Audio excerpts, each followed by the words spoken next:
அனைவருக்கும் என் அன்பின் வணக்கம். செந்தமிழே உயிரே நறுந்தேனே செயலினை மூச்சினை உனக்களித்தேனே நைந்தாயெனில் நைந்து போகும் என் வாழ்வு நன்னிலை உனக்கெனில் எனக்கும் தானே. அன்னை தமிழை வணங்கி தமிழால் இணைவோம் உலகத்தமிழ் பேரியக்கத்தின் நிறுவனர் தலைவர் கவின்கலை வேந்தர் சிவதமிழ் சீராளர் எங்கள் மதிப்பிற்குரிய சத்யநாராயணராஜ் பாலகுரு அவர்களுக்கும், தமிழால் இணைவோம் உலகத்தமிழ் பேரியக்கத்தின் துணைத் தலைவர் பாரதி கண்ட புதுமை பெண் எங்களுடைய சிங்கப்பெண் எங்களுடைய வழிகாட்டி அன்பிற்கினிய மீனா திருப்பதி அம்மா அவர்களுக்கும், இந்த கூட்டு மாவட்டத்தின் ஆளுநர் எங்கள் மதிப்பிற்குரிய பேரறிஞர் அண்ணா விருதுக்கு சொந்தக்காரர் மதிப்புறு முனைவர் சுப்பிரமணியம் ஐயா அவர்களுக்கும், இந்த கூட்டு மாவட்டத்தின் ஆலோசகராக சிறப்பாக பணியாற்றி கொண்டிருக்கும் எங்கள் ஐயா நிலவொளி வேந்தர் நல்லாசிரியர் விருதுக்கு சொந்தக்காரர் தமிழ்ச்செம்மல் அழகுராஜா ஐயா அவர்களுக்கும், நம் தமிழால் நேவோம் உலகத்தமிழ் பேரியக்கத்தின் மூத்த தமிழ் ஆளுமை கலை மாமணி தொல்காப்பிய செம்மல் எங்களுடைய மதிப்பிற்குரிய பத்மநாபனப்பா அவர்களுக்கும், மற்றும் மாவட்டம் 18/8 சிறப்பாக நடத்தி கொண்டிருக்கும் மதிப்பிற்குரிய வாழும் வரலாறு முனைவர் பாசத்திற்கினிய எங்கள் ஐயா கோபால் ஐயா அவர்களுக்கும், மற்றும் இந்த இணைப்பில் இணைந்திருக்கக்கூடிய நம் மாவட்டம் 18/12 ஆளுநர் அன்பு தோழி சண்முக பிரியா அவர்களுக்கும், என் அன்பு தோழி நம்ம கௌசிகம் தமிழாளும் சங்கத்தின் தலைவர் ராதா விஜயராகவன் அவர்கள் இணைஞ்சிருக்கிறாங்க. அவர்களுக்கும் என்னுடைய பணிவான அன்பையும் வாழ்த்தையும் வரவேற்பையும் தெரிவித்துக் கொள்கிறேன். இந்த நிகழ்ச்சியை அழகாக ஒருங்கிணைத்துக் கொண்டிருக்கும் என் அருகிர் தோழி மாவட்டம் 18/7 ஆளுநராக சிறப்பாக செயல்பட்டுக் கொண்டிருக்கும் கதை சொல்லி சிறந்த பாடகி தமிழ்ச்செம்மல் விருதும் வாங்கியிருக்கிறாங்க. அவர்களுக்கும் என்னுடைய பணிவான நன்றியை சொல்லி நம்ம இப்போ நிகழ்ச்சிக்கு போறோம். முல்லைப்பாட்டு 2 பாகங்கள் இதுவரைக்கும் நம்ம பார்த்திருந்தோம். அதனுடைய சின்ன ஒரு முன்னோட்டம் கொடுத்து, ஏன்னா நம்ம 2 வாரம் இடைவெளி விட்டுட்டோம் இல்லையா, அதனால ஒரு சின்ன முன்னோட்டத்தோடு இந்த நிகழ்ச்சிக்கு நம்ம போகலாம். கார்காலத்தில் அந்த மழை பொழியக்கூடிய அந்த மாலை நேரத்தை பத்தி ரொம்ப அழகாக பார்த்தோம். எப்படி மழை பொழிந்தது அப்படின்னு பார்க்கும் பொழுது, திருமகளை தன்னுடைய மார்பில் தாங்கி இருக்கக்கூடிய திருமால் மாவலி சக்கரவர்த்தி தாரை வார்த்த நீர் தன்னுடைய கையில் பட்டதும் அவன் எப்படி விஸ்வரூபம் எடுத்து எழுந்து நின்றானோ, அது போன்று வானத்திலிருந்து பொழியக்கூடிய அந்த மழை வானுக்கும் பூமிக்கும் இடையே காட்சியே இல்லாதது போல பொழிந்ததுன்னு பார்த்தோம். பெருமுது பெண்டிர் விரிச்சு கேட்டல், அதாவது விரிச்சு கேட்கறதுன்னா என்ன, யாழிசை போல வண்டுகள் ஆரவாரிக்கிறது. எங்க அவர்கள் கையிலே வைத்திருக்கக்கூடிய முல்லை அரும்புகளின் நறுமணத்திற்கு அந்த வண்டுகள் எல்லாம் யாழிசை போல வந்து ஆர்ப்பரிக்க, கையில் ஏந்தியபடி மலரையும் படியில் நல்ல நிறைய கொண்டு போன படி நெல்லுன்னு சொல்லுவோம் இல்லையா, அந்த நெல்லையும் கொண்டு போய் இறைவனுக்கு தூவி கைகளால் தொழுது நல்ல சொல் கேட்கணும் அப்படின்னு அவர்கள் வேண்டி நிற்கக்கூடிய காட்சியை கண்டோம். நல்ல சொல் கேட்டுச்சா? கேட்டுச்சு. ஆயர்குல மகளின் நற்சொல் கேட்டலும் தலைவியை ஆற்றுவித்தலும். நல்லவர்களுடைய நல்ல வாய்ச்சொல்லை கேட்டதனால் நமக்கு இனிமே நடக்க போறது எல்லாமே நல்லதாதான் நடக்கும் அப்படின்னு நம்ம தமிழர்களிடையே ஒரு பண்பாடு இருந்திருக்கு. அததான் இந்த விரிச்சு கேட்டல்ல திரும்ப திரும்ப சொல்றாங்க. ஆக இந்த இடத்துல இவளுக்கு என்ன நல்ல சொல் கேட்டுச்சு, பகைவரிடத்திற்கு சென்று அவர்களை வென்று உன் மன்னன் தலைவன் நேரத்தில் திரும்பி விடுவான், பாண்டிமா தேவியே நீ கவலை கொள்ளாதே அப்படின்னு அவளுக்கு சொல்றதுக்காக அந்த விரிச்சு கேட்டலை பத்தி நம்ம பார்த்தோம். அப்படி சொல்லியும் அவளுடைய மனசு ஆறவில்லை. அவள் கண்களிலிருந்து முத்து போன்ற நீர்த்துளிகள் எல்லாம் ஒழுகிக் கொண்டிருக்கிறது அப்படிங்கிறத நம்ம பார்த்தோம். அடுத்ததாக பாத்தீங்கன்னா, இந்த வீரர்களுடைய பாசறை அமைக்கக்கூடிய திறன் எவ்வளவு அழகு. காட்டாறு, அதுல காட்டாறுன்னா நமக்கு தெரியும்ல, அடிச்சு வெளுத்து போய் கொட்டிட்டு இருக்கும், அப்படியே அடிச்சு எதையுமே தடையே இருக்காது. பாறையா இருக்கட்டும், ஒரு செடிகளா இருக்கட்டும், தூரோட வாரிட்டு போயிரும். அப்படி காட்டாறு சூழ்ந்து இருக்கக்கூடிய அந்த அகன்ற முல்லை காட்டுல கண்ணுக்கு எட்டின தூரம் வரைக்கும் மனம் வீசக்கூடிய அந்த பிடவ செடிகளும் பசுமையான புதர்களும் இருக்கு. அதை எல்லாத்தையும் வெட்டி சாச்சு அங்க இருந்த வேட்டுவர்களுடைய சின்ன சின்ன வாயில்கள் அதையெல்லாமும் அழித்து காவலுக்காக, மன்னனுக்கு காவலுக்காக காட்டில் உள்ள அந்த முள்ளாலேயே மதில்களை எல்லாம் வளைத்து கட்டி அங்கே அப்படியே கடல் எப்படி ஆர்ப்பரிக்குமோ அந்த கடல் போன்ற அகன்ற பாசறையை வீரர்கள் அமைத்தார்கள்னு பார்த்தோம். முற்றத்தில் அங்கே நின்ற யானையின் நிலை பத்தி ரொம்ப அற்புதமா சொல்லியிருந்தாங்க. உங்களுக்கு நினைவிருக்கும் நினைக்கிறேன். மத நீர் ஒழுகி கொண்டிருக்கிறது. அந்த யானையை பார்த்தாலே எனக்கு அந்த சின்ன யானை அப்படியே கற்பனை பண்ணி பார்த்தா அப்படியே குழந்தை மாதிரி நிக்கிற மாதிரி இருக்கும். ஆனா அது ஒரு போருக்குன்னு கிளம்பிருச்சுன்னா முன்னாடி மனுஷன் நிக்க முடியாது, அந்த அளவுக்கு ஒரு கம்பீரம் வந்துடும். ஆனா இங்க நிக்கக்கூடிய யானை செல்லம் கொஞ்சிட்டு இருக்கிற மாதிரி ஒரு காட்சி. மத நீர் ஒழுகி கொண்டிருக்கிறது. குட்டி குட்டி கண்கள், அதுக்கு உயர்ந்து வளர்ந்த கரும்பையும் வச்சு நல்ல முதிர்ந்த நெல் கதிரெல்லாம் வச்சு வயல்ல விளைஞ்ச நல்ல இனிய அதி மதுர தலைகள் எல்லாத்தையும் ஒன்ன கட்டி அதுக்கு சாப்பிட கொடுத்தா அது சாப்பிடுதா? சாப்பிடாம தும்பிக்கையில வச்சு உருட்டி விளையாடிக்கிட்டு இருக்குது, அதுல பிடிச்சு வச்சிருக்குது. தன்னுடைய கூரிய முனைய உடைய அந்த கொம்புல வச்சு மேல ஏத்தி ஏத்தி விளையாடிக்கிட்டு இருக்கு தும்பிக்கையில. அதை சாப்பிடுறதுக்கு யாரு சொல்றா? நம்ம அம்மா சொல்லுவா இல்லையா, என் கண்ணுல என் செல்லம்ல சாப்பிடுன்னு. அது போல அந்த யானையை பயிற்றுவிக்கும் மொழியை மட்டுமே அறிந்த, வேறு எதையும் அறியாத அந்த பாகன் யானையை சாப்பிட சொல்லிக் கொண்டிருக்கிறார். பாசறையில் அரண்கள் எப்படி அமைந்திருந்தது? அதுக்குதான் பார்த்தோம். தவமேடமுடைய அந்தனர் என்ன பண்ணுவாங்க, தன்னுடைய காவி வேட்டிகள் எல்லாம் ஆடைகளை எல்லாம் முக்கோலை நட்டு அது மேல தொங்க விட்டிருப்பாங்க இல்லையா? அது மாதிரி வீரர்கள் தாங்கள் செய்கின்ற நல்ல போரில் அவர்கள் திரும்பி ஓடாத அளவிற்கு அவர்களுக்கு காவலாய் இருந்தது எது? அவர்கள் கையில் இருந்த வெல்லும் வாளும் வேலும் இல்லையா? அதை ஊன்றி அதில் அம்புக்கூட்டை தொங்க விட்டு கூடாரம் அமைப்பதற்காக நல்ல யோசிச்சு பாருங்க. அந்த ஈட்டியும் வேலும் கேடயமும் பதிச்சு அந்த இடத்துல பூ வேலைப்பாடு அமைஞ்சு அந்த கேடயங்கள் எல்லாம் வரிசையாக ஒரு காவல் சுவர் போல எழுப்பி அங்கே அரண்களை அமைத்தார்கள். பாசறைக்கு நடுவுல என்ன நடக்குது? மன்னனுக்குன்னு ஒரு தனி இடம். என்ன இடம்? வேறு வேறான படைகள் இருக்குது இல்லையா? வில்படை, வாட்படை, யானைப்படை, குதிரைப்படைன்னு பல படைகள் வரிசையாக இருந்த சூழலில் நடு இடத்தில் மன்னனுக்கான பாசறை அமைக்கப்பட்டிருக்கிறது. அதுவும் எப்படி இருந்தது? நீண்ட கோல்களோடு கூடிய நிறைய திரைகளால் கூறுபடுத்தி வேறொரு தனியிடம் மன்னனுக்கு நாங்க அமைச்சிருந்தாங்கன்னு நம்ம பார்த்தோம். இதுவரை நாம் பார்த்தது. இனி நாம் பார்க்க போவது பாசறையில் விளக்கேற்றும் மங்கையர். ஒரு நிமிடம்.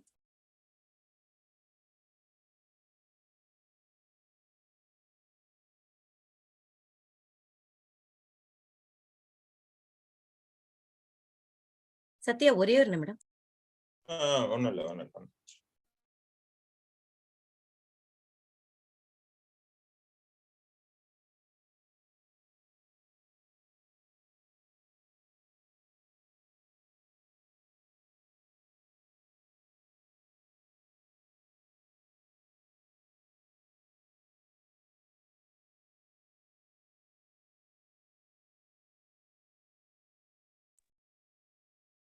மன்னிக்கணும், வீட்டுல வந்து யாரோ அழைப்பு மணி அடிச்சுட்டே இருந்தாங்க தொடர்ந்து.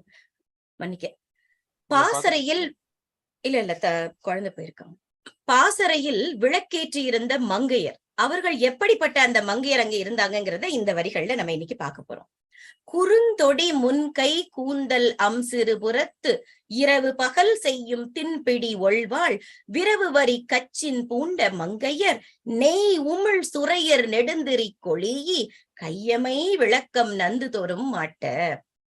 குறுந்தொடி சின்ன வளையல்கள், முன்கை, தன்னுடைய முன்கைகளில் அவர்கள் அழகான சிறு வளையல்களை அணிந்திருக்கக்கூடிய பெண்கள்.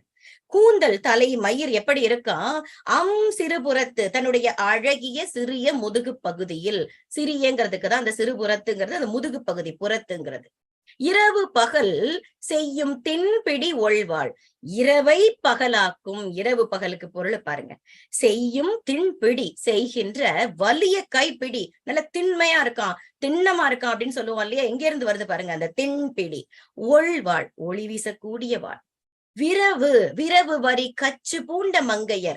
நம்ம இந்த வீடுகள்ல சொல்றதை கேள்விப்பட்டிருப்பீங்க, இந்த புளியஞ்சாதம் கிளறிக்கிட்டு இருக்கான் அப்படின்னு இப்பதான் அப்படிலாம் சொல்றாங்க. அப்பெல்லாம் நம்ம வீட்டுல எல்லாம் நான் வளரும்போது கேட்டதுல அது நல்ல விரவி குடு, அந்த நல்ல ஒன்ன கலந்து குடுன்னு சொல்றோம் இல்லையா? அந்த விரவுங்கிறது கலந்து சேர்ந்த அப்படிங்கிற பொருள்ல வருது. இன்னைக்கும் அந்த சொல்லாடல் நெல்லை மாவட்டத்துல நாங்க உபயோகிச்சுட்டு தான் நம்ம இருக்கோம். வரி அப்படிங்கிறது இங்கே நிறம், கச்சு, ரவிக்கை நமக்கு தெரியும். பூண்ட மங்கையர் அணிந்த பெண்கள் என்ன பண்றாங்களாம்? நெய் உமிழ் சுரையர் நெடுந்திரி கொளியி, நெய்யை உமிழக்கூடிய, நெய்யை வார்க்கக்கூடிய சுரையர், அதாவது திரிக்குழாய், அந்த சுரக்க கூடுன்னு சொல்லுவோம் இல்லையா? அந்த திரிக்குழாயினை கையில் வைத்திருக்கிறார்கள். நெடுந்திரி, நல்ல நீண்ட திரி, கொளியி, நல்ல கொளுத்தி, கையமை விளக்கம் நந்து தோறும் மாட்ட. கையமைன கையில் அமைந்திருக்கின்ற விளக்கம், விளக்கின் நந்து தோறும் மாட்ட, அது குறைய குறைய கொழுத்த. குறுகிய வளையலணிந்த முன்கையை உடைய அழகிய பெண்கள் தங்களுடைய கூந்தல் எல்லாம் அழகிய சிறு முதுகுப்புறத்தில் தவிழ்ந்து கொண்டிருக்க, இரவையே பகலாக்கக்கூடிய தன்மையில் எது இருக்குது? இங்க விளக்க பத்தி பேசல, வலிய பிடியமைந்த ஒளி வீசக்கூடிய வாளினை தங்களுடைய பல்வேறு நிறமுள்ள ஆடையில் கச்சில் சொருகி இருக்கிறாங்க. பெண்களும் எவ்வளவு வீரமா இருந்திருக்கிறாங்க. தன்னுடைய சுய பாதுகாப்பிற்காக கையில கச்சையில ஒளி வீசக்கூடிய பகலை, அதாவது இரவை பகலாக்கும் வகையில் நல்ல ஜொலிக்கக்கூடிய அந்த வாளை சொருகி இருந்தார்கள் நீங்க சொல்லியிருக்காங்க பாருங்க. அப்பேற்பட்ட பெண்களின் கையிலே என்ன இருக்கு? விளக்கில் நெய் குறைய குறைய நெய்யை வார்க்கக்கூடிய குழாயினை கொண்டு அவர்கள் நெய்யை வார்த்து அந்த நெடும் திரியினை கொளுத்துகிறார்கள். எனக்கு இந்த இந்த விஷயத்தை படிக்கும் பொழுது என்ன ஞாபகம் வந்ததுன்னா, முத்துங்கிற திரைப்படத்துல வாலி அவர்கள் எழுதியிருக்கிறது இங்க இருந்தா வந்திருக்குமோன்னு ஒரு ஐயம். மலை கோயில் வாசலில் கார்த்திகை தீபம் மின்னுதே, விளக்கேற்றும் வேளையில் ஆனந்த கானம் சொல்லுதே அப்படின்னு வரும். ஏன்னா இவர்கள் ஏற்றி வைத்த விளக்கு, அந்த தீபம் அப்படியே ஒட்டு மொத்தமா பார்க்கும் பொழுது அவ்வளவு ஒரு ஜொலிப்போடு இருக்குது. இந்த போர் வினையில் பெண்கள் என்ன செய்யறாங்கன்னு பாக்கலாம். நீங்க யோசிக்கலாம், பெண்களுக்கு என்ன வேலை அங்க பாசறையில? அவங்க அந்த புறத்துல மகாராணிக்கு தானே உதவி செய்யணும். இல்ல, மன்னருக்கும் வீரர்களுக்கும் உதவி செய்யவும் அங்கே போர் வினையில் பெண்களும் ஈடுபட்டு இருக்கிறார்கள் அப்படிங்கிறதுக்கு ஒரு சாட்சி. அவர்களுக்கும் முக்கியத்துவம் கொடுக்கப்பட்டிருக்கிறது. அங்கே ஒரு மன்னன் போருக்கு செல்லும் பொழுது அங்கே பெண்களும் போயிருக்கிறார்கள். இவர்கள் பாசறையில் உள்ள பாவை விளக்கின் ஒளி குறையும் போதெல்லாம் நெய்யை வார்த்து அந்த ஒளி குறையாது பாதுகாத்துக் கொண்டிருக்கிறார்கள்.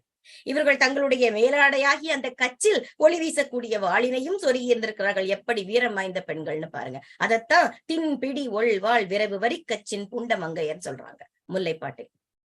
படை வீட்டினுடைய அமைப்பு அந்த புற அமைப்பு நம்ம அங்க பார்த்தோம். நெடுநல் வாடையில அந்த புறத்தின் அமைப்பு எப்படி இருந்தது, எப்படி ஆக்கப்பட்டிருந்தது, அங்கே யார் இருந்தார்கள், யார் போக முடியாது, இதெல்லாம் நம்ம பார்த்தோம். படை வீட்டின் அமைப்பு இங்கே சிறப்பாக பாடப்பட்டிருக்கிறது. முல்லைப்பாட்டுல கிட்டத்தட்ட அந்த காவிக்கல்லின் சாயத்தில் தோய்த்து உடுத்திய தவவேடம் தாங்கிய முக்கோலை உடைய அந்தனரை பத்தி நம்ம பார்க்கும் பொழுது, அங்கே ஆடைகளை இட்டு வைத்தது போல் இவர்கள் எப்படி கேடயத்தையும் ஈட்டியையும் ஊன்றி அதை இதெல்லாம் அரண்களை அமைத்தார்கள் அப்படிங்கிறது இந்த படை வீட்டின் அமைப்பை ரொம்ப தெளிவா பார்த்தோம். அங்கே இருந்த ஈட்டிகள்ல பூவேலைப்பாடுகள் எல்லாம் செய்யப்பட்டு நட்டு வைக்க, அதுலயும் ஒரு கலைநயத்தை பாருங்க. அங்கே கேடயங்கள் வரிசையாக இருந்தது. இப்படியாக அரசனுக்கு பக்கத்தில் யாரும் நெருங்க முடியாத அளவுக்கு அவங்க அங்க குத்துக்கோள்களுடன் பல நிறங்களால் அந்த திரை துணிகளை எல்லாம் வைத்து அங்கே ஏற்படுத்தப்பட்டதுதான் இந்த படை வீடு இல்லையா? ஆனா இங்க என்ன பண்ணாங்க? நம்ம நெடுநல் வாடையில யவனர்கள் அழகு பெற பண்ணிய அந்த வேலைப்பாடு அமைந்த அந்த பாவை விளக்கு, அந்த பாவை விளக்கு ஏந்தி இருந்த அகல் விளக்கு நிறையும்படி அங்கேயும் திரியை இட்டு நெய்யை வார்த்து, நெய் வற்றும் பொழுது ஒளி மங்கும் பொழுது நேரத்தில் அதை தூண்டி நெய் வார்த்து மேலும் மேலும் அந்த இருளை நீங்க செய்தார்கள். இது நெடுநல் வாடை. அங்க படை வீடு, இங்க அந்த புறம்னா இங்க படை வீடு, அவ்வளவுதான் வித்தியாசம். பெருமைமிக்க பாண்டிய மன்னனை தவிர வேறு ஆடவர் எவருமே நுழைய முடியாத அளவிற்கு அரிய காவலை உடைய அந்த அந்தப்புறத்தின் அமைப்பை பற்றி பார்த்தோம். அங்க எப்படியெல்லாம் கண்டாங்க, அதாவது நீலமணிகள் எல்லாம் தொங்கிக் கொண்டிருக்கிறது. அந்த நீலமணியின் கருமையினை பத்தி அழகாக சொல்லி இருந்தார்கள். அந்த சுவர்களிலெல்லாம் பல வகை பூங்கொடிகள் ஓவியமாக தீட்டப்பட்டிருந்தது. அரசியார் வீற்றிருக்கக்கூடிய அந்த கட்டிலுக்கே பல வரிகளும் விளக்கமும் சொல்லப்பட்டிருந்தது. முல்லைப்பாட்டுல இங்க வில், அம்பு, ஈட்டி, கேடயம் இப்படி படைக்கருவியை வச்சு படை வீடு அமைக்கப்பட்டதை பார்த்தால், அது தவிர மன்னனுக்கு தங்கக்கூடிய தனி அறையின் சிறப்பையும் பார்க்கும் பொழுது அங்கே ஒரு நளினத்தோடு அழகியலோடு நெடுநல் வாடையில் சித்தரிக்கப்பட்ட அந்த அந்தப்புறம் யவனர்களால் செய்யப்பட்டு அரசனை அன்றி வேறு ஆட்கள் யாருமே நுழைய முடியாத அளவிற்கு பார்க்கிறவங்க எல்லாருமே அது ஒரு பெரிய மலையா அப்படின்னு தூரத்துல இருந்து பார்த்தா வியக்கக்கூடிய அளவில் அங்கே கொடிகளும் ஒளி விளக்குகளும் அந்த ஏற்றப்பட்டு இருந்தது அப்படிங்கறதுதான் கண்டோம். பாசறையில் மெய்காப்பாளர்கள் நெடுநா ஒன்மணி நிழத்திய நடுநாள் அதிரல் பூத்த ஆடுகொடி படார் சிதர் வரல் அசைவழிக்கு அசைவந்தாங்கு துகில் முடித்து போர்த்த தூங்கல் ஓங்கு நடை பெரு மூதாளர் ஏமம் சூழ. என்ன நடக்குது? நெடுநா, நீண்ட நாக்கு, ஒன்மணி தெரியும் நமக்கு, ஒளி பொருந்திய அழகிய மணி, நிழத்திய நடுநாள் ஓசை அடங்கிய நடு யாமத்தில் அதிரல் பூத்த ஆடுகொடி படார். அதிரல்ங்கிறது காட்டு மல்லி, அது பூத்த ஆடு கொடி, பூத்திருக்கக்கூடிய ஆடிக்கொண்டிருக்கக்கூடிய கொடி, படார் சிறு தூறுகள், சிதர் வரல் அசை வழி வந்து ஆங்கு, அந்த நீர் திவலைகள் மழை காற்று அடிச்சிட்டு இருக்கும் போது அந்த காற்றுல வந்து சில நேரங்கள்ல நம்மள தொடும் பொழுது நமக்கே தெரியும் யாரோ தண்ணியை நம்ம மேல தெரிச்சா மாதிரி ஒரு உணர்ச்சி வரும் இல்லையா? அந்த நீர் திவலைகள், அது சிதர் நீர் திவலை, அத மழை தூறலை சொல்றாங்க. வரல் அசைந்து அது வருகின்ற அந்த காற்றை பத்தி இங்கே பேசப்படுகிறது. தெளிவா பார்ப்போம். துகில் முடித்து போர்த்த தூங்கல். துகில்னா துணி, முடித்து நன்றாக கட்டி, அது ஒரு தலைப்பாகை போல கட்டி, போர்த்த உடம்பை போர்த்தி தூங்கல், தூக்க மயக்கத்துல இருக்காங்க. ஓங்கு நடை, உயர்ந்த ஒழுக்கத்தோடு யார் இருக்காங்க? பெரு மூதாளர். யார் அவங்க? வயதில் முதிர்ந்த மெய்க்காப்பாளர்கள். ஏமம் சூழ, காவலாக சுற்றி வர. என்ன ஒரு காட்சி பாருங்க. இந்த காட்டு மல்லின்னு அந்த வார்த்தையை பார்த்த உடனே, இந்த நம்ம இப்போ சமீபமா வந்த விடுதலை படத்துல கூட ஒரு பாட்டு வந்துருந்துச்சு. வழி நெடுக காட்டு மல்லி யாரும் அத பாக்கலியே, எனக்கா பூத்தது காட்டுக்குள்ள, வருமா வருமா வீட்டுக்குள்ள. அந்த காட்டு மல்லினாலே ஒரு சுகம் இல்லையா? அந்த நறுமணம், அந்த நீண்ட நாக்கினை உடைய அழகிய மணியின் ஓசை. எதை சொல்றாங்க? கோயில்ல கட்டப்பட்டிருக்கக்கூடிய பெரிய பெரிய நீண்ட நாக்கினை உடைய அந்த நாக்கினை இழுத்துதான் மணி அடிக்கப்படும். அந்த நீண்ட நாக்கினை உடைய அழகிய மணியின் ஓசை எல்லாம் அடங்கிய நடு சாமத்தில் காட்டு மல்லிகை பூத்திருக்கிறது. அங்கே ஆடுகின்ற மல்லிகை கொடியினுடைய சிறு தூறுகள் போல அது எப்படி ஆடுதான்? நீர்த்திவலையோடு வீசுகின்ற காற்றுக்கு ஏற்றார் போல அசைந்து ஆடிக்கொண்டிருக்கிறது மென்மையாக. அதே போன்று யார் ஆடுகிறார்கள்? தலையில் தலைப்பாகையை கட்டிக்கொண்டு தன்னுடைய உடம்பை போர்த்தி இருக்கக்கூடிய துணிகளை போர்த்தி கொண்டு வயதில் முதிர்ந்த மெய்க்காப்பாளர்கள் தூக்க மயக்கத்தில் தளர்ந்த நடையோடு ஆனாலும் திறமையோடு பாதுகாவலை செய்து கொண்டிருக்கிறார்கள். உங்களுக்கு எல்லாம் ஞாபகம் வந்திருக்கும், ஏமா காட்டு மல்லிக்கு ஒரு அற்புதமான பாட்டு இருக்கும்போது இதை எடுத்தீங்களேன்னு. வண்ணக்கிளிங்கிற படத்துல காட்டு மல்லி பூத்திருக்க காவல்காரன் பாத்திருக்க, ஆட்டம் போட்ட மயில காழ தோட்டம் மேய பாக்குதடா, மாட்டுக்கார வேலாவும் மாட்ட கொஞ்சம் பாத்துக்கடா அப்படின்னு ஒரு அற்புதமான பாடல். இது சரியாக பொருத்தமாக இங்கே அமைந்திருக்கிறது. காட்டு மல்லி பூத்திருக்க காவல்காரன் பார்த்திருக்க, இங்கேயும் அதேதான் நடைபெற்றுக் கொண்டிருக்கிறது. அடுத்ததாக நாளிகை கணக்கர் அந்த விடயத்துக்கு போறோம். பொழுது அளந்து அறியும் பொய்யா மாக்கள் தொழுது கான் கையர் தோன்ற வாழ்த்தி, எரி நீர் வையகம் வெளிய செல்வோய் நின் குறுநீர் கண்ணல் இணைத்து என்று இசைப்பார். அதாவது இசைப்பர் முடிச்சிருக்காங்க. யாருங்கிறத பார்ப்போம். பொழுது அளந்து, பொழுதினை இதான் நேரம், இப்ப நடக்கக்கூடிய நேரம், இப்ப காலையில இத்தனை மணி, மதியம் இத்தனை, மாலை இத்தனை, நடுயாமம், இப்படி பொழுதினை இத்துணை நேரம் என்று கணக்கிட்டு அறியும் பொய்யா மாக்கள், அறியக்கூடிய பொய் சொல்லாத, பொய்யே சொல்லாத மக்கள் தொழுது கான் கையர் தோன்ற வாழ்த்தி, அவர்கள் வணங்கி, தொழுதுங்கிறது வணங்கி, கண்டு, காண்டு, அது காண்ன என்ன, கண்டு, கையர் தோன்ற கைகளை உடையவர்கள் அந்த நேரத்தினுடைய புகழ், அந்த மன்னனுடைய புகழ் தெரியுமாறு வாழ்த்தி கூறி, எரி நீர் வையகம் வெளிய செல்வோய் நின், அலை எரியக்கூடிய கடல், எரி நீர், என்ன பேர் பாருங்க, வையகம், இந்த ஞாலம் வெளியே வெல்வதற்கு, இந்த உலகத்தையே வெல்வதற்கு செல்பவனே செல்வோய் நின், உன்னுடைய குறு நீர் கண்ணல் இணைத்து இசைப்ப. இந்த சிறிய நீர் கண்ணல்ங்கிறது இங்கே நாளிகை வட்டில் அப்படின்னு சொல்லப்படுது. காலத்தை சரியாக அளந்து சொல்லக்கூடிய கருவியாக பயன்படுத்தப்பட்டிருக்குது, அதுதான் கண்ணல். இணைத்து, இது நம்ம 3 சுழி நாள், இது 2 சுழி போட்டிருக்கிறாங்க. இணைத்துங்கிறது சென்ற நாளிகை இவ்வளவு இசைப்ப சொல்ல, அதாவது சரியாக கணக்கிடுவதற்காக இந்த வார்த்தைகள் எல்லாம் உபயோகப்படுத்தப்பட்டிருக்கிறது.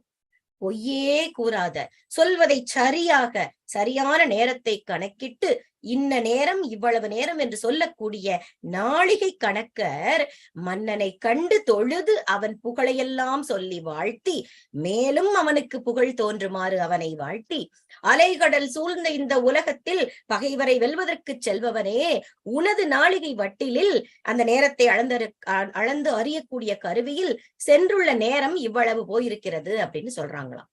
அகநானூறுல 43வது பாடல்ல குறுநீர் கண்ணல் எண்ணுணர் அப்படின்னு ஒரு அங்கேயும் ஒரு சொல்லாடல் சொல்லப்பட்டிருக்கிறது. குறுநீர் கண்ணல் எண்ணுணர் அல்லது கதிர்மருங்கு அறியாது அஞ்சு வரப்பாய். அதாவது மழையை அளக்கக்கூடிய கிண்ணம் அங்கே குறுநீர் கண்ணல். மழையை அளந்து பார்த்தாங்க. அவங்களுக்கு எப்படி என்னதான் அளந்து அளந்து பார்த்தாலும் வெயிலே உள்ள வரல, ஊடுருவ முடியாத அளவுக்கு அங்க மழை கொட்டி கொண்டிருந்தது. இப்படி எல்லோரும் அஞ்சும்படியாக வானம் பேய் மழை அடித்துக் கொண்டிருக்கிறது அப்படிங்கிறதுக்காக மழையை அளக்கக்கூடிய கருவிக்காக அங்கே குறுநீர் கண்ணல் சொல்லப்பட்டது. கடிகாரங்கள் இல்லாத அந்த காலத்திலேயே நம்ம பண்டைய தமிழர்கள் நேரத்தை கணக்கிட சூரியனின் உதவியை நாடி இருந்தார்கள். நம்ம பார்த்திருப்போம், நிறைய திரைப்படங்கள்ல கூட அது காட்சிப்படுத்தப்பட்டிருக்கும். கிராமங்கள்ல பாத்தீங்கன்னா, என்னையா தண்ணி பாய்ச்சாச்சா, சாப்பிட போலையான்னா மேல வானத்தை பார்த்து சொல்லுவாங்க, இருங்க ஐயா இன்னும் 2 மணிக்கு இன்னும் இவ்வளவு பொழுது இருக்குன்னு சரியா சொல்லுவாங்க. அது மாதிரி திறமையான ஆட்கள் நம்ம மக்கள். மணற்கடிகாரம், சூரிய கடிகாரம், இப்படி நேரம் காட்டக்கூடிய பல உபகரணங்கள், நாளிகை வட்டில் அப்படிங்கிற நீர்க்கடிகாரமும் சேர்த்து பயன்படுத்தி இருக்கிறார்கள் நம் தமிழர்கள். மணிமேகலையில கூட துயில் எழுப்பிய காதையில ஒரு வார்த்தை இங்கே சொல்லப்பட்டிருக்கிறது இந்த நாளிகை வட்டில் பற்றி. நாளிகை வட்டிலில் இருக்கக்கூடிய அந்த நீர் நிரப்பப்பட்ட குடுவையின் மூலமாக சரியான நேரத்தை கணக்கிட்டு அவர்கள் சொல்வதால் நாளிகை கணக்கர் அப்படின்னு அழைக்கப்படக்கூடிய ஊழியர்கள் அங்கே அரண்மனையில் இருந்திருக்கிறார்கள். ஒவ்வொரு நாளிகைக்கும் அந்த மணி ஓசை மூலம் அந்த நேரத்தை அறிவிப்பார்களாம்.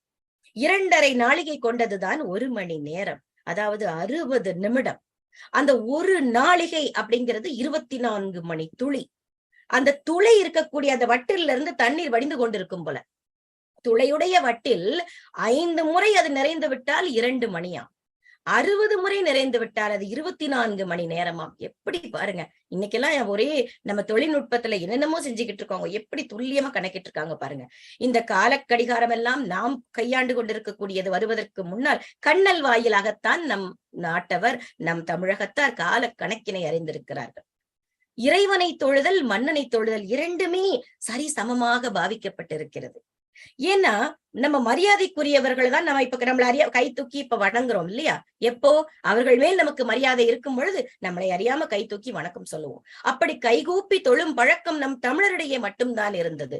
நெல்லும் மலரும் தூவி கைதொழுது அப்படிங்கிற இடத்துல நம்ம தெய்வத்தை வழிபடுற இடத்த சொன்னாங்க. இப்ப மன்னனை வழிபடக்கூடிய இடத்துல என்ன சொன்னாங்க? தொழுது கான் கையர், கைகளை கூப்பி அவனை தொழும் கான் கைகளை உடையவர்கள் அப்படின்னு பார்த்தோம் இல்லையா நம்ம பண்பாடு. திருக்குறள்ல இறைமாட்சியில ஒரு திருக்குறள்ல சொல்லியிருப்பாரு நம்ம வள்ளுவர், முறை செய்து காப்பாற்றும் மன்னவன் மக்களுக்கு இறை என்று வைக்கப்படும்னு. அதாவது சரியான முறையில் ஒரு மக்களை வழிநடத்த தெரிந்தவனை அந்த மக்கள் தெய்வத்திற்கு இணையாக, அந்த ஒரு இடம் தான் ரொம்ப முக்கியம். அந்த சரியான ஒரு தொழிலை செய்யும் பொழுது அவர்கள் இறைவனுக்கு இணையாக மதிக்கப்படுவார்கள். அந்த இடத்துல மக்கள் மனசுல வச்சிருப்பாங்க. அதனாலதான் பாருங்களேன், கொரோனா காலத்துல என்னமோ புதுசா இவங்க கண்டுபிடிச்ச மாதிரி எல்லா நாட்டவர்களும் நாங்க கையை குலுக்க மாட்டோம், இப்படி வணக்கம் சொல்லுவோம்னு. நாங்க அதைத்தாயா காலந்தொட்டு செஞ்சுக்கிட்டு இருக்கோம். நம்ம கிட்ட இருந்து போனதுதான் அவங்க எல்லாரும் இப்ப செஞ்சுட்டு இருக்கிறாங்க. காலமா என்னென்னைக்கோ சின்ன, அதாவது வணக்கத்திலேயே பல வகைகள் இருக்கு. அதாவது நெஞ்சுக்கு நேரா வணக்கம் சொன்னா ஒண்ணு, கண்களுக்கு நேரா சொன்ன ஒண்ணு, தலைக்கு மேல கூப்பினா ஒண்ணுன்னு வணக்கத்துல பல வகைகள் கொண்டு வந்தவன் நம்மால் இல்லையா? பொழுதினை கணக்கிடக்கூடிய இந்த கருவியை பத்தி பேசும் பொழுது ஒரு நாளின் பொழுதுகளை அளந்து, அதாவது முழுக்க ஒரு நாளினுடைய பொழுதுகளை அளந்து கணக்கிட்டு அறிவதற்குத்தான் இந்த நாளிகை வட்டில் அப்படிங்கிற கருவியை பயன்படுத்துறாங்க. அத முல்லைப்பாட்டுல நம்ம தெளிவாக பார்த்தோம். அடுத்ததாக மன்னன் இருக்கும் இடத்தில் யவனர் வந்துட்டாங்கல்ல, நம்ம ஆளுங்க யவனர்கள் வந்தாச்சு. மத்திகை வளைய மருந்து வீங்கு செறிவு உடை மெய்ப்பை புக்க வெறுவரும் தோற்றத்து வலி புனர் யாக்கை வன் கண் யவனர் புலித்தொடர் விட்ட புனைமான் நல்லில் திருமணி விளக்கம் காட்டி. மத்திகை குதிரை சம்மட்டின்னு சொல்லியிருக்க, சவுக்கு, குதிரை சவுக்கு, வளைத்து கட்டிய மறிந்து வீங்கு, நல்ல மடக்கி, வீங்குனா நல்லா புடைச்சு, என்னடா மண்டை வீங்கி போச்சு அப்படி முதல்ல புடைச்சு போச்சு அப்படின்னு அதை புடைத்து, செறி உடை நெருக்கி கட்டிய. இப்ப ஒருத்தங்க பேசும் பொழுது அவங்க நல்லா பேசுறாங்க, அவங்க பேச்சுல நல்ல செறிவு இருக்குமோ, அதாவது என்னன்னா நல்ல ஒன்றோடு ஒன்று தொடர்புடைய செறிவான உரையாக இருக்கிறதுன்னு சொல்லும் பொழுது அந்த செறிவுங்கிற வார்த்தையை நம்ம உபயோகப்படுத்துறோம் இல்லையா? ஆக நெருக்கி கட்டிய மெய்ப்பை, எனக்கு ரொம்ப பிடிச்சிருந்தது அந்த வார்த்தை. மேல ஆண்கள் போடக்கூடிய அந்த சட்டைக்கு மெய்ப்பை, மெய் உடம்பை மறைக்கக்கூடிய பை சட்டை. எப்படி சொல்லாடல் பாருங்க. புக்க வெகு வெறு வரும் தோற்றத்து அப்படி அணிந்த வெறு வருங்கிறது அச்சம் தரக்கூடிய தோற்றத்தை கொண்ட வலி புனர் யாக்கை வன்கண் யவனர். நல்ல வலிமை பொருந்திய வலி புனர்னா வலிமை பொருந்திய யாக்கை உடம்பு, வன்கண் திண்மையான வீரம் பொருந்திய யவனர். அந்த கிரேக்கர்ஸ் நம்ம பார்த்தோம் இல்லையா முன்னாடியே பாவை விளக்கெல்லாம், அவங்க நல்ல தச்சனாவும் இருந்திருக்கிறாங்க, வலிமையோடும் இருந்திருக்கிறாங்கிறத இங்க முக்கியம். புலித்தொடர் விட்ட பூனை. நல்ல புலி சின்னங்கள் எல்லாம் பொறித்து சங்கிலி தொடர் போல தொங்கவிட்ட புனைமான் நல்லில் அலங்கரிக்கப்பட்ட பெருமை வாய்ந்த நல்ல இல்லத்தில் திருமணி விளக்கம் காட்டி அழகிய மணி திருமணி விளக்கம் விளக்கு காட்டி ஒளிரச் செய்து. அந்த காட்சியை நீங்க மனசு முன்னாடி கண்ணை மூடி யோசிச்சு பாருங்க. நல்ல குதிரை சவுக்கினை எல்லாம் நல்லா மடக்கி வளைச்சு கட்டி பார்க்க அப்படியே புடைச்சு தோன்ற அளவுக்கு நம்ம இப்பெல்லாம் 6 பேக் அப்படின்லாம் உடற்பயிற்சி செஞ்சு செஞ்சு உருவாக்குறாங்க. அங்க உள்ளவங்களை பாருங்க, அப்படி புடைச்சு அவ்வளவு வலிமையோட இருந்திருக்கிறாங்க. நெருக்கி கட்டிய ஆடையும் சட்டையும் அணிந்த, பார்த்தாலே பயம் வரக்கூடிய அளவுக்கு அச்சம் தரக்கூடிய தோற்றமும் உடல் வலிமையும் கொண்ட வீரத்தை கொண்ட யவனர்கள் புலிச்சங்கிலி எல்லாம் தொங்க விடப்பட்டு அலங்கரிக்கப்பட்ட அந்த மன்னன் இருக்கக்கூடிய பெருமை வாய்ந்த நல்ல இல்லத்தில் அழகிய மணி விளக்கினை எல்லாம் ஒளிரச் செய்து. ஆக வீரம் பொருந்தியவர்களும் மன்னனுக்காக என்னென்னலாம் சேவகம் பண்றாங்க பாருங்க. மன்னனின் பணியாளர்களாக வெளிநாட்டவர்களை நியமித்திருக்கிறார்கள் பாருங்க. பாசறையில மன்னனுக்கு காவலாக யவனர்கள் இருந்த செய்தி நம்ம இந்த முல்லைப்பாட்டின் வழியாக நமக்கு தெரிய வருகிறது. தெளிவா சொல்லிட்டாங்க, வன்கண் யவனர், அங்கே வலிபுணர் யாக்கை வலிமை வாய்ந்தவர்கள்னு. அவர்களுடைய உடல் வலிமைக்கும் கண்டோர் அஞ்சும்படியான தோற்றத்திற்கும் யாரு கிட்ட வருவாங்களா மன்னன் கிட்டக்க?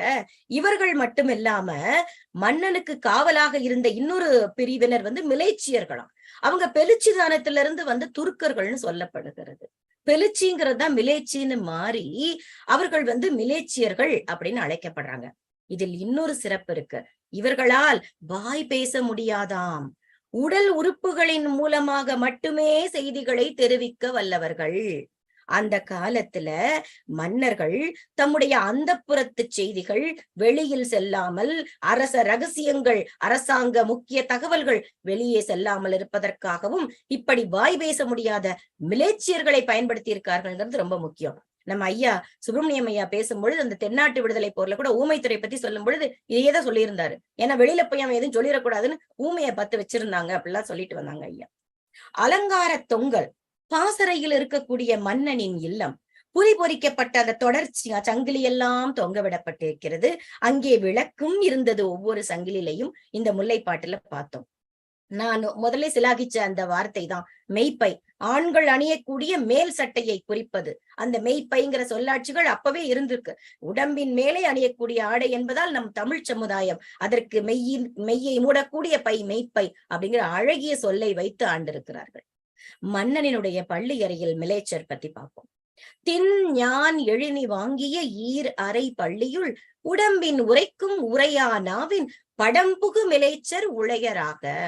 தின்ஞான் நல்ல வலிய கயிறு. நம்ம அரைஞான்னு சொல்லுவோம் இல்லையா குழந்தைகளுக்கு, நம்ம சின்ன பிள்ளையா இருக்கும்போது நமக்கு இடுப்புல கட்டி விடுவாங்கல்ல அரைஞான்னு. எங்க இருந்து வந்திருக்கு பாருங்க. தின்ஞான் வலிய கயிறு. எழினி திரைச்சீலை வாங்கிய ஈரறை, நல்ல வளைத்து கட்டிய ஈரறை, 2 அறைகள். அந்த பள்ளியுள் படுக்கை அறையில் உடம்பின் உரைக்கும் உரையா நாவின். உடம்பின் உரைக்கும், உடம்பால் மட்டுமே தெரிவிக்கும் உரையா நாவின், பேசாத நாவை கொண்ட படம் புக்கு மிலேச்சர் உளையர் ஆக. அப்படி சட்டை அணிந்த அந்த ஆரியர்கள் மிலேச்சர்கள் அருகில் உளையர் ஆகங்கிறது அவ்வாறு இருக்க, அப்படி இருக்க மன்னனுக்கு பக்கத்தில்ங்கிற பொருள்ல வருது. ஆக வலிய கயிற்றால் நல்ல வளைத்து கட்டப்பட்ட திரை சீலைகள் அமைந்த அந்த 2 அறைகள், அதுல ஒண்ணு மன்னனுக்கு பள்ளியறையாக, இன்னொன்று காவலுக்கு இருக்கக்கூடியவர்கள் தங்கக்கூடிய அறையாக உபயோகிக்கப்பட்டிருக்கிறது. ஆக இந்த மக்கள் எப்பவுமே மன்னர்கள் அந்த காலத்துல ஒவ்வொரு விஷயங்களையும் பார்த்து பார்த்து செய்திருக்கிறார்கள் அப்படிங்கிறதுக்கு இதை விட என்ன ஒரு அத்தாட்சி வேணும். பாசறையில் உறக்கமில்லாத மன்னனின் மனோநிலையை பத்தி பார்ப்போம். மண்டு அமர் நசையோடு கண் படை பெறாது எடுத்து எரி எக்கம் பாய்தலின் புண் கூர்ந்து பிடி கணம் மறந்த வேளம் வேளத்து பாம்பு பதை பண்ண பரு உக்கை துமிய தேம்பாய் கண்ணி நல் வலம் திருத்தி. மண்டு அமர் நசை, அதாவது மண்டுங்கிறது இந்த இடத்துல மிகுதி அப்படிங்கிற பொருள்ல வருது. மண்டு அமர் நசை அப்படிங்கிறது மிகுதியான போர். அமருங்கிறது போர். அதை மிகுதியான போருங்கிறது நம்ம இப்ப விளக்கமா பார்ப்போம். நசையோடு அப்படிங்கிறது விருப்பமோடு. உறக்கம், கண் படைங்கிறது உறக்கம். உறக்கம் பெறாது, உறக்கம் கொள்ளாது. எரி எக்கம் பாய்தலின் கூர்ந்து, எரிந்த வேல் பாய்ந்ததால் கூர்ந்து. கூர்ந்துங்கிறது இங்க மிக்கு, பிடி, பெண் யானை நாம் அறிவோம். கணம் மறந்த, கூட்டம், அந்த கணம்ங்கிறது இந்த 3 சொல்லினா இங்க. கணம், கூட்டம், மறந்து இருக்கின்ற வேழம், ஆண் யானை. அந்த வேழத்து அப்படிங்கிறது ஆண் யானையினது பதைப்பு அன்ன பரு உக்கை துமிய, அதாவது பதைப்பு அன்னங்கிறது துடிப்பது போல.